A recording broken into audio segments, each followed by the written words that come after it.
Bonjour tout le monde. Alors dans cette vidéo, je vais vous montrer un petit peu comment j'organise toutes les fournitures que j'utilise pour faire nos activités parce que ça commence à prendre un petit peu de place. Donc avant de commencer déjà, je vous montre où est-ce que les enfants font les activités. Donc là voilà, là c'est notre salon. Et donc dans le salon, donc j'ai installé une étagère d'activités type Montessori. Donc voilà, où il y a les plateaux d'activités des enfants. Et récemment, voilà, je leur ai acheté, donc avant ils les faisaient voilà, soit sur cette petite table, soit au sol.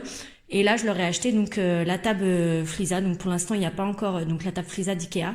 Pour l'instant, j'ai pas encore de chaise. Si besoin, j'irai chercher celle qui est à l'étage dans la chambre de Mila. Mais voilà, du coup, on va aussi utiliser cette table pour faire les activités. Et ensuite, on les fait également dans la salle à manger, donc sur la table de la salle à manger, au sol parfois où je mets un tapis. Donc ça c'est quand on fait des bacs sensoriels ou de la peinture, ça arrive, voilà, je mets un tapis au sol, ils font l'activité au sol ou à l'extérieur. Voilà. Donc idéalement, moi c'est vrai que j'aurais aimé avoir une pièce dédiée aux activités, à la fois où les enfants font leur activité et où je puisse ranger mon matériel. Malheureusement, ce n'est pas le cas. Alors moi idéalement, je rêverais voilà de supprimer, voilà, de pouvoir faire une extension voilà dans ma maison et de dédier en fait le salon, en fait en faire vraiment une pièce pour les activités. Surtout que bientôt il va y avoir le nido de bébé que j'aimerais installer. Donc là, enfin, j'avoue que ça me dérange quand même d'avoir mon salon qui est complètement voilà, qui commence à être complètement accaparé par l'univers des enfants. Donc voilà, mais bon, pour l'instant, il faut faire avec. Surtout, enfin, moi, à la base, voilà, j'aime bien une pièce, une fonction. Là, ce n'est pas le cas. Donc là, l'idée, c'est quand même, on va essayer de prendre un canapé plus petit, avec des petites tables gigognes, je pense, pour pouvoir mettre le coin nido des enfants. Mais c'est vrai que dans l'idéal, j'aimerais avoir une pièce réservée aux activités et avoir un salon qui ressemble à un vrai salon. Mais bon, voilà. Donc ça, c'est pour expliquer où est-ce qu'on fait nos activités. Du coup, pour ranger les activités, c'est pareil, je les mets un petit peu là où j'ai la place. Donc, en fait, il y a une partie de notre buffet de la salle à manger. J'ai pas voulu mettre en fait un meuble d'activité parce que comme je vous dis, enfin voilà, moi j'aime bien avoir une pièce. On est dans une pièce, c'est une fonction. Donc là, c'est la salle à manger. Je veux que ma salle à manger ressemble à une salle à manger. Je voulais pas de placard en plus pour un meuble dédié aux activités des enfants. Donc en fait, j'ai utilisé ce qu'il y avait déjà d'existant. Donc le buffet de la salle à manger. Et donc en fait, il y a 2 placards. Alors à la base, il y en avait qu'un. Et là, voilà, ça a commencé, là j'ai rangé récemment. Et du coup, j'ai empiété un petit peu sur le 2e placard. Donc ici, qu'est-ce qu'on trouve? Donc ça, c'est le matériel que les enfants ont à disposition en partie. Ils n'ont pas le droit de se servir de tout. Sans demander la permission, voilà, ils me demandent, mais du coup ça c'est le matériel qui est pas trop voilà, que je laisse quand même à disposition. Et je sais que de toute façon, enfin, ça leur est jamais arrivé d'ouvrir la pâte à modeler, de m'ouvrir la peinture, de la sortir. Ils savent qu'ils ont pas le droit. Par contre, ça, les cahiers, gommettes, les feuilles pour colorier, les crayons, tout ça, voilà, Mila se sert pour faire, voilà, elle aime beaucoup faire des bricolages comme ça, faire semblant d'écrire, faire des cartes, coller du masking tape, tout ça. Donc ça, c'est à disposition. Alors du coup, donc on a ici, j'ai mis en fait plusieurs bannettes que j'ai acheté chez Action, voilà, qui coûte pas cher, qui coûte moins d'1 € je crois. Alors en bas, on a les papiers un peu spécifiques, donc les papiers brillants, les papiers pailletés. Il y a les cartes à gratter également, voilà. Voilà, là j'ai mis aussi un petit cahier d'activité. Ici ensuite, on a des feuilles blanches, des feuilles de couleur, bloc-notes, des petites feuilles de couleur pour faire de l'origami. L'essentiel là des feuilles en fait vient de Action. De toute façon, sur le blog, vous avez un article fourniture où j'ai mis j'ai essayé de recenser toutes les fournitures que j'ai à la maison avec voilà là où je les ai achetées. Donc enfin normalement tout ce que je vous présente là est référencé sur le blog. Ici, ensuite, donc là, c'est tout ce qui est cahier de coloriage, les petits blocs-notes pour Mila, ces petits, voilà, pour faire ses écritures, ses dessins, tout ça. Et ici, on a tout ce qui est gommettes. Voilà, une pochette avec plein de gommettes et des cahiers de gommettes. Ensuite, on a un petit cahier d'activité à Mila. Et là, après, bon, bah, de toute façon, voilà, il y a toujours des choses qu'on sait pas où caser, donc je les ai mis là. Donc là, c'est un petit jeu pour faire des dessins. Là, un petit coffret d'activité que on lui a offert il y a pas longtemps. Et là, elle a un grand cahier de coloriage. Et ici, j'ai également rangé ça, puisque du coup, ça, c'est pour les activités créatives. Voilà. Ensuite, là, nous avons la boîte de peinture. Alors, les boîtes viennent également de chez Action. Hop, voilà, la boîte de peinture. Donc, avec la pochette avec tout ce qui est pinceau. Ici, nous avons donc les feutres peinture, les palettes d'aquarelle, la peinture Ikea. Ça, c'est les gouaches, toutes les gouaches Action. Ici, j'ai un petit sachet avec voilà plein d'ustensiles en mousse. Là, j'ai des aquarelles liquides, des petites coupelles pour mettre la peinture. Et là, j'ai mon drawing gum et des petits pots de peinture 3D que j'ai eu également chez Action. Voilà, donc là, j'ai réussi à tout caser. Bon, après, je vous avoue que si je trouve de la peinture, des nouveaux produits, tout ça, je risque d'avoir du mal à les caser parce que là, c'est déjà plein à craquer. Hein, c'est l'inconvénient du coup quand on part, enfin voilà, j'ai pas de meubles dédiés, donc je suis obligée de faire, de tout caser dans ce placard. Donc voilà, mais bon, pour l'instant, j'y arrive tant bien que mal. Et là, enfin voilà, c'est bien organisé, donc voilà, ce qui compte, c'est pas non plus, enfin voilà, c'est que je puisse y accéder facilement. Alors ensuite, on a une boîte pour la pâte à modeler. Donc pour l'instant, les petites tout rentrent, mais c'est vrai que j'aimerais acheter j'ai vu chez Action des petits kits, voilà, par exemple pour faire des petites pâtisseries en pâte à modeler, pour jouer au coiffeur avec de la pâte à modeler, mais bon, là du coup quand je les aurai, je sais pas où est-ce que je les rangerai, on verra. Pour l'instant, voilà, il y a nos petits pots de pâte à modeler. Là, il y a un appareil qui est cassé, c'est pour ça du coup j'avais renouvelé. Et des ustensiles en fait, voilà, de pâte à modeler.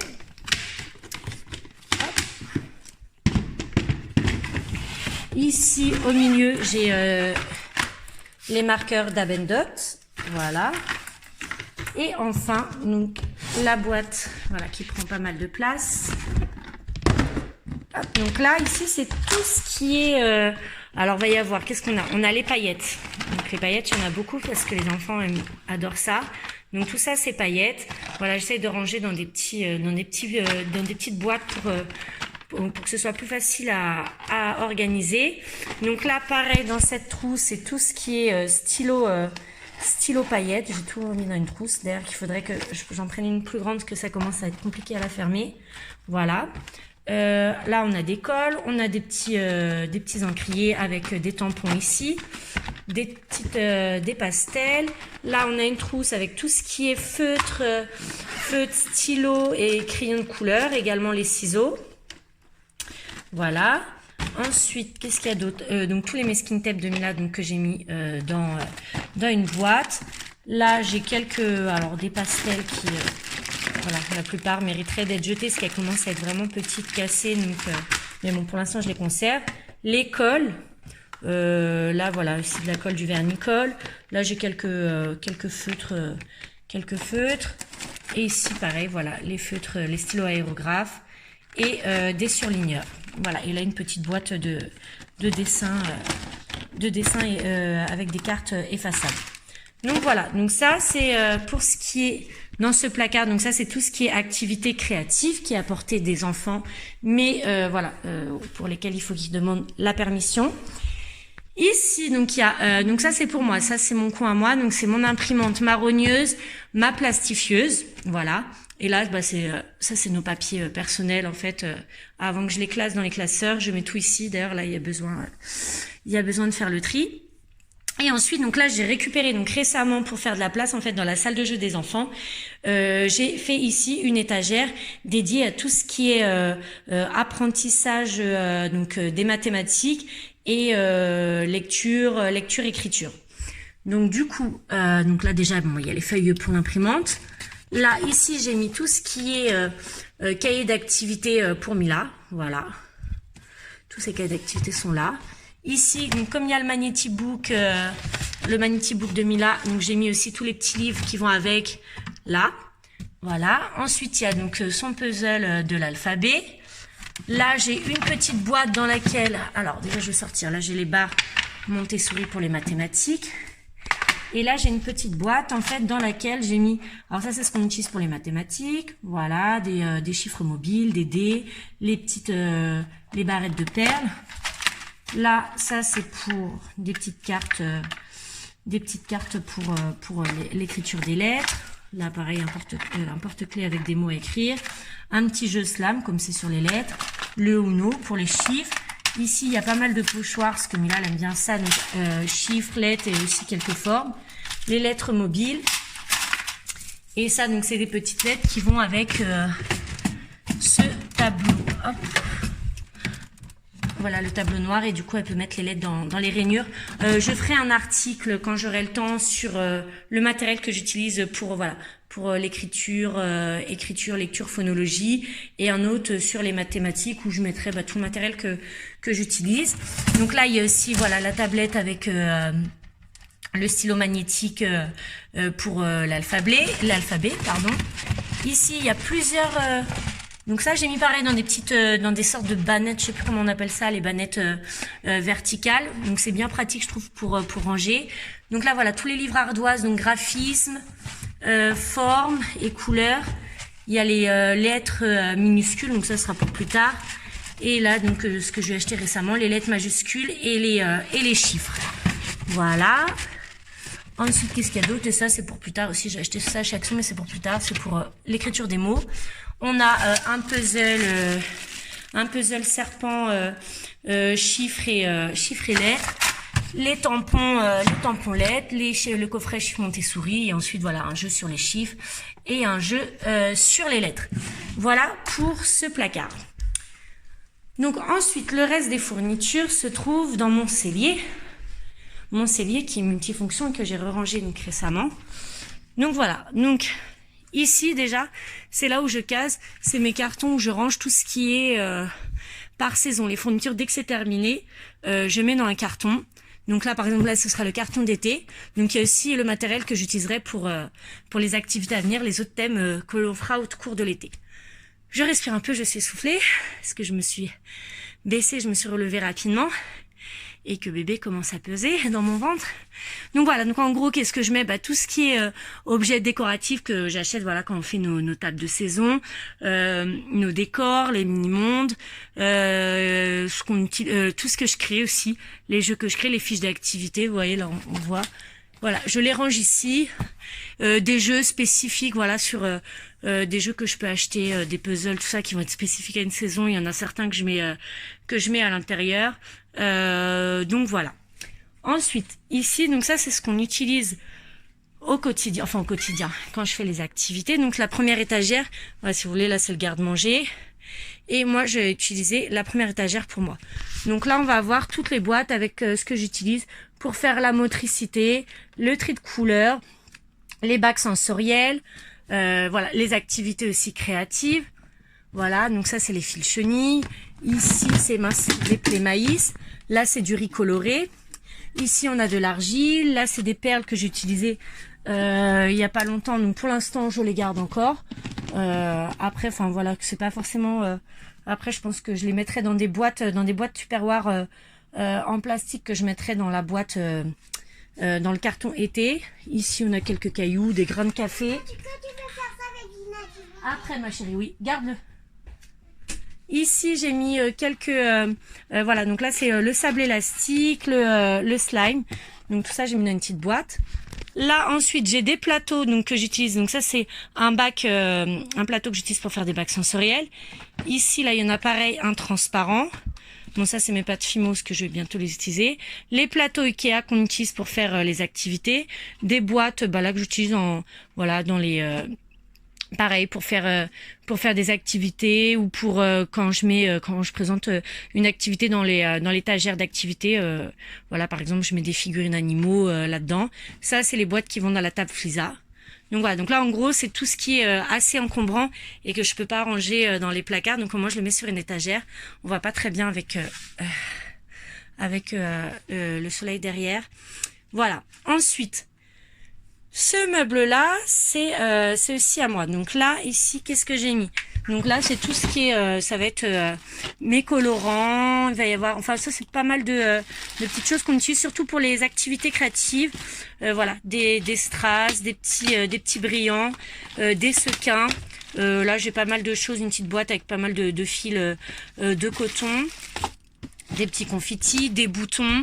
Là et là-dedans, c'est beaucoup de petits bâtonnets en bois. Qu'est-ce que j'ai également? Là, c'est mes perles d'eau. Faut que je refasse le plein. Mon pistolet à colle et de la peinture acrylique que j'ai utilisé par exemple quand j'ai fait mon puzzle alphabet. Voilà. Donc ça. Ici, alors là dans ce tiroir, donc là j'ai mes feuilles à plastifier. Ici j'ai une pochette avec tout ce qui est toute ma feutrine. En dessous j'ai une pochette avec toutes mes feuilles de mousse et donc les chutes aussi que je garde quand je découpe. Voilà, il y a toujours des petits morceaux qui peuvent servir. Donc voilà, là c'est mes feuilles de mousse. Là qu'est-ce que c'est? Bah là c'était c'est ce que j'utilisais pour faire mes cartes rugueuses. Donc c'est du papier comment on appelle ça? Du papier abrasif, tout ça, donc voilà, que je laisse là si je veux refaire des cartes rugueuses. Et j'ai du papier calque, voilà. Et ensuite en haut, donc là j'ai une pochette, voilà, avec plusieurs, avec des intercalaires en fait, où je classe en fait tout ce qui n'est pas en rapport, forcément en rapport avec les saisons, mais ce que j'utilise, voilà, par exemple là ici c'est la pochette phonologie, c'est des fiches d'activité, voilà, que j'ai créé. Là c'est écriture, là j'ai couleur. Qu'est-ce que j'ai d'autre? Voilà, là c'est une petite étiquette plastifiée que j'utilise quand on fait du tri. Là le brossage des dents. Là c'est les mathématiques. Voilà, c'est tout ce que. Là c'est aussi des je mets aussi ici des imagiers que j'ai imprimés. Voilà, j'ai pas forcément utilisé tout, donc voilà, en attendant ce que j'utilise pas, je laisse dans une pochette. Là par exemple il y a tous mes drapeaux. Là c'est toute ma pochette avec tout ce qui est cartes rugueuses. J'ai fabriqué et puis voilà, là c'était de la peinture propre que j'ai gardée et quelques notes pour moi. Ensuite quoi d'autre? Là ici j'ai une pochette avec les fiches couleurs que j'avais fait pour pour les enfants, je les range ici. Ensuite il y a mes livres, donc mes livres Montessori, là un livre que je viens de ressortir pour bébé, mes petites fiches de parentalité bienveillante et de relaxation, voilà, ma trousse, et puis bon bah là quelques petites fournitures de bureau, punaises, attaches parisiennes, scotch, mes auto-agrippants, enfin voilà, tout ce qui est ma pâte à fixe, voilà, ça c'est pour moi. Ensuite là j'ai mis dans un grand sac tout ce qui est les gros rouleaux de papier crépon, de feuilles, de papier autocollant, donc je mets tout ça ici, au moins voilà, c'est rangé au propre. En haut, voilà, donc là je mets un petit peu où je peux tous mes plateaux, tout ce que j'utilise pour faire les bacs sensoriels, les plateaux de tri, de présentation quand on fait des activités créatives. Donc voilà, là tout ça, c'est mes petits plateaux. J'en ai encore là, voilà, ici, les boîtes à œufs pour faire les activités.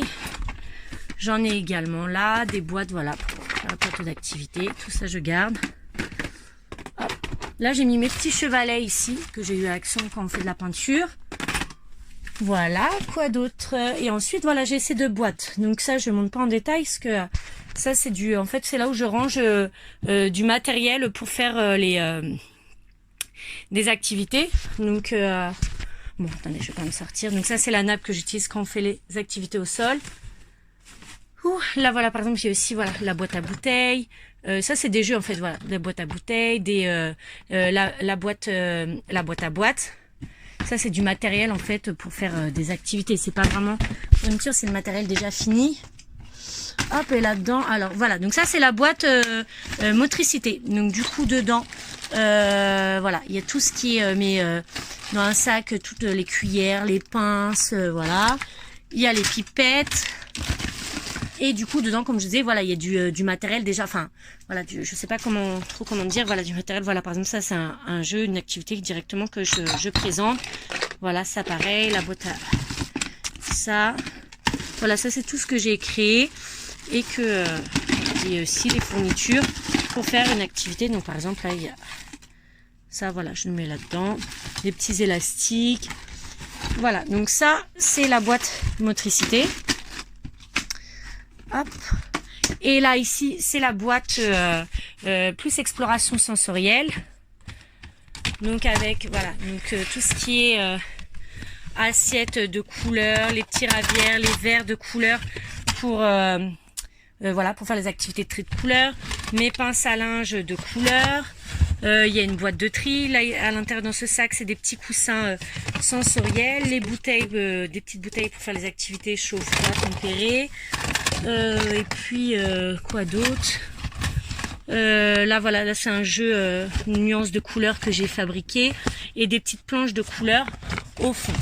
Donc voilà, et ici à l'intérieur, donc ça c'est une boîte où je mets à la fois mes boîtes, par exemple voilà quand on fait des gâteaux, voilà quand on range des biscuits, mais aussi des bouteilles que je peux utiliser pour faire des activités, des petits pots. Voilà, là les tabliers des enfants. Et je pense ne rien avoir oublié. Alors de toute façon, comme je vous disais, donc il y a déjà un article sur le blog, donc fourniture. Mes fournitures avec voilà qui recense toutes les fournitures que j'utilise pour les activités de motricité, les activités sensorielles, les activités créatives, les plateaux que j'utilise pour faire ces différentes activités, les supports de délimitation des activités. Voilà, donc je mets j'indique où est-ce que dans quel magasin je les trouve. Si c'est sur internet, je mets le lien. Et en fait, à la fin, voilà, à la fin de cet article, il y a l'organisation. Donc du coup, là, je le mettrai un petit peu à jour par rapport à ce que j'ai changé. Et puis voilà. Et il y a dans cet article, voilà, il y a un lien qui renvoie vers un article que j'ai fait spécifique sur tout ce qui est fourniture thématique, où je montre à chaque saison, voilà, ce que j'ai utilisé comme matériel spécifique, ce que j'ai pu acheter, voilà. Donc c'est tout. Donc j'espère que voilà ça vous donnera quelques idées d'organisation. Voilà, surtout quand qu'on n'a pas forcément une pièce dédiée, qu'on doit faire avec essayer de caser dans l'existant dans nos pièces sans trop empiéter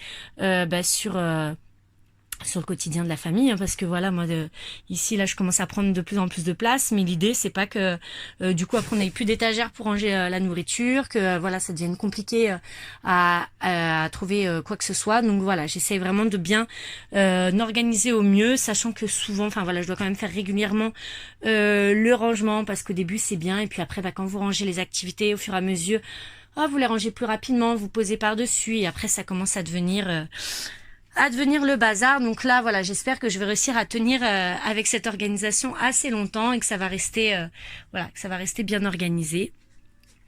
Donc voilà.